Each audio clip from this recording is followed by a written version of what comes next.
মক্কার কোরাইশরা নানাভাবে বিষ্ণু ইসা ইসলামকে কষ্ট দিচ্ছিল, নানাভাবে ট্যাগিং করছিল, মিথ্যা অপবাদ দিচ্ছিল। কখনো কখনো তারা বিশ্বনবীকে বলছিল মিথ্যাবাদী, কাযযাব। কখনো বলছিল যে তুমি হচ্ছে জাদুকর, সাহের। কখনো বলেছে শায়ের, মুহাম্মদ তুমি কবি। কখনো বলেছে কাহেন, মুহাম্মদ তুমি গণক। এবং কখনো বলেছে মুহাম্মদ তুমি হচ্ছে মাজনুন, মানে পাগল। আওয়াজ করে সবাই পড়ুন নাউযু বিল্লাহি মিন যালিক। তাহলে বিশ্বনবীকে মৌলিকভাবে এই 5টি অপবাদ দিয়েছে।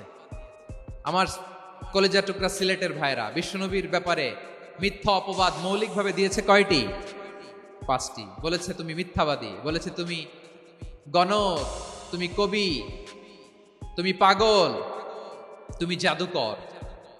বিশ্বনবীকে যে এই 5টি অপবাদ দেয়া হলো, আল্লাহ তাআলা এটা সহ্য করেননি। এই 5টি অপবাদের বিপরীতে আল্লাহ তাআলা বিশ্বনবীর 5টি চমৎকার বৈশিষ্ট্য উল্লেখ করে সূরাতুল আহজাবের 2টি আয়াত নাজিল করেছেন। আওয়াজ করে পড়েন আল্লাহু আকবার।